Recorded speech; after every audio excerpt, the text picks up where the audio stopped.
Hey, this is Joe from Grow It Build It, and today I'm going to give you an update to my leaf mulch for 2024.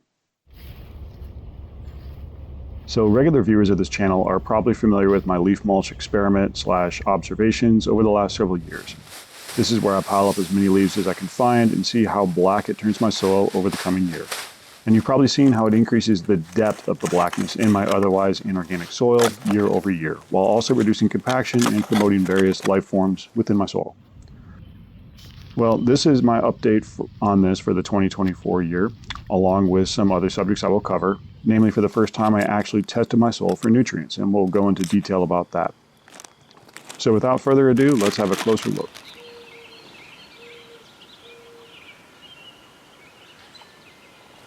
All right, let's cut right to the chase. How deep was the black layer in my soil? So I took several samples around my garden to see the depth, and I did this both in my, quote, old garden and new garden. For reference, I expanded my garden significantly 2 years ago. So the original old garden, it has had 5 full years of leaf mulch, while the new garden has only had it for 2. But the soil depth in the old garden was between 8 and 12 inches. And this is expected because I've basically added 2 inches of black layer depth each year for 5 years. So every year I do leaf mulch, the depth goes down 2 inches deeper, roughly. And this is almost solely due to leaf mulch, although I do try to spread a layer of compost each fall before I put the leaf mulch on, but that layer is pretty thin.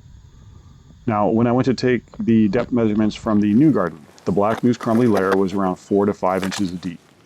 And again, this is expected as it had 2 full seasons of leaf mulch, plus, some compost.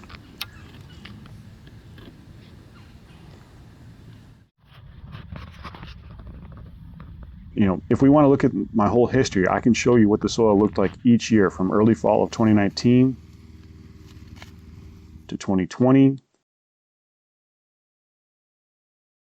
2021,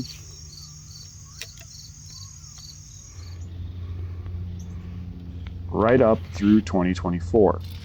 All in all, I have drastically increased the amount of organic matter as well as the depth of it within my soil. Furthermore, it's much looser and easier to dig. So when I first built my garden, I actually broke a spade and a mattock handle from fighting the compacted soil I was digging as well as removing rock. Now I just need a trowel or sometimes my bare hands to dig holes to plant my tomato and pepper seedlings. And if you're enjoying this video and this update, please give me a thumbs up as it really does help me out and I greatly appreciate it. All right, so let's talk about soil testing. I had never done soil testing before, so I was curious as to what I would find out. But I didn't just do a single test, but multiple. And this is an overhead view of my garden somewhat. I took 2 samples from the area that is my old garden, and then also 2 from my new garden. And then finally, I'd never taken a soil sample before, and I wanted to do some kind of before and after. So the best I could do was to take 2 samples from my lawn adjacent to the garden. I just removed a sod pad, flipped it over, and took my sample. And I am happy that I did the soil analysis, as the results have made me change what I plan to do this fall with part of my garden that I'll speak about later. But I did a basic nutrient analysis using a company called RX Soil. They have a quick turnaround on the results, and I'm not sponsored by them at all. I paid for all my testing out of pocket, but I did contact them to ask if they would do any kind of a discount or affiliate program, and they would. So if after watching this you want to do a test, you can do it with them and get 10% off using the code GROWITBUILDIT at checkout. The code and link to their company is below. Since I took 6 samples, I tabulated the results, so it is a lot easier to compare all the samples together. So here's the high-level results, and then we'll discuss a few of them in more detail as it relates to my situation.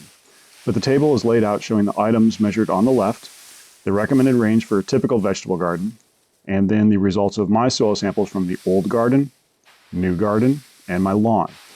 And I'll have all these results up on my website as well, and I'll link that below if you want to look at it in more detail. But just a quick glance clearly shows that the old and new garden generally have way more nutrients and minerals than the lawn. And while that isn't surprising, let's look at some of the key attributes more closely. pH. So first we can see that the lawn soil has a pH ranging from 6.4 to 6.9, while both the old and new gardens are much higher with pH of 7 to 7.2. Now, ideally, we want the pH to be around 6.5 for most vegetables, but we know that compost and leaf mold is typically around 7 to 8, so it isn't surprising that my soil registers at a slightly higher pH than my lawn. I don't really consider this a problem, as both the old and new gardens have about the same pH and they produce lots of vegetables for me. Next, I want to look at organic matter content.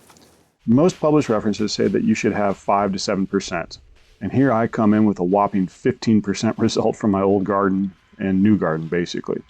Now, this doesn't seem shocking considering what I do to them each year with leaves. I pile them up and they break down over the course of that year, but I'm really tipping the scales here in terms of organic matter content. Phosphorus. So phosphorus is one of those macronutrients that's included in every fertilizer you would buy. And the ideal range, or amount that you should have available for a given year, is 40 to 7 parts per million in your soil. Again, I'm much higher than that at 100 to 170 ppm, while my lawn is far below the recommended amount. And all this makes sense. I dump a lot of organic matter on each year, and this can accumulate if I don't pull out enough via produce. And finally, potassium. Again, I'm about double of what a typical garden should have in a year.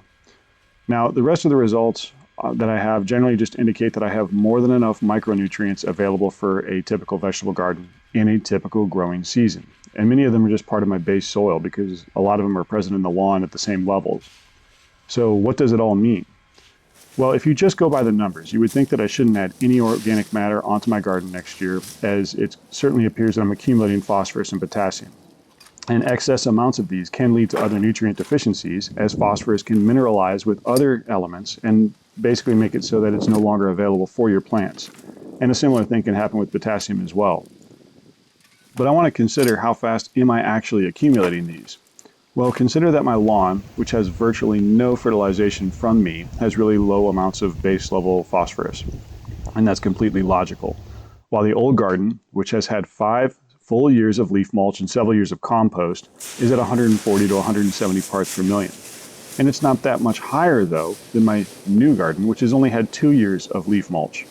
So it appears that the benefits of leaf mulch and the compost occur really quickly. And that matches my experience, because ever since I started doing this, I had a huge jump in plant size and yield. That happened, from the first year right through this year. And as much as I like saying, if it isn't broke, don't fix it, the fact is that it would probably be irresponsible of me to ignore the data I obtained from the soil testing. And it definitely appears that I am accumulating phosphorus and have more than I need for a typical year of gardening. So based on that, I'm going to modify my fall-winter regimen by not applying any compost top dressing to the old garden. I'll just be doing leaf mulch. Now, I'm still going to do the leaf mulch, as it certainly doesn't appear that I'm anywhere risking a nutrient lockout, although trying to find actual hard upper limits of how much phosphorus or potassium you should have are hard to find. Actually, if you or anyone you know has actually burned a garden from too much fertilizer or nutrients, please tell me in the comments. I would like to hear about that. But another reason I'm going to use the leaf mulch is, I've just gotten so used to not having to weed my garden, and I really don't want to start doing it. And also putting a layer of leaves on that slowly decomposes over the growing season is by definition a slow release fertilizer. I just need to focus on growing and harvesting more vegetables out of it, I think. So all in all, I am very happy that I finally did a soil test, and will probably do so again next year. It confirms that I have very fertile soil, which I've known based on the physical results from my garden yields and plant sizes, as well as the change in color of my garden soil and the reduced compaction. I mean, my black soil goes so deep down now that I really can dig with my hands if I want to. That was impossible when I first started. But if you have been composting for some years or are just starting out, it could be a good idea to do a soil test just to establish a baseline, for future results, if nothing else. The company I used will give you 10% off if you use the code GROWITBUILDIT when you buy at checkout, and they do have a very quick turnaround on the results. So the process was simply buying the sample online. They mail you a box with a shipping label on it, instructions, and a baggie. You basically just take a scoop between 2 to 6 inch depth, they put it in a bag, and send it off in a pre-labeled box. You get the results a few days later via a web portal. They'll provide what it should be and any recommendations that they have, and that's from agronomists based on the lab results. But all right, let's review. After 5 years of applying leaf mulch, my soil has gone from orange, inorganic, and compacted to having 8 to 12 inches of black, crumbly soil that is clearly fertile. So I've reliably added 2 inches of black soil depth year after year by using 6 to 12 inches of leaf mulch in the fall. You know, we remove these nutrients by harvesting from our gardens, and I am definitely putting in more than I'm taking out.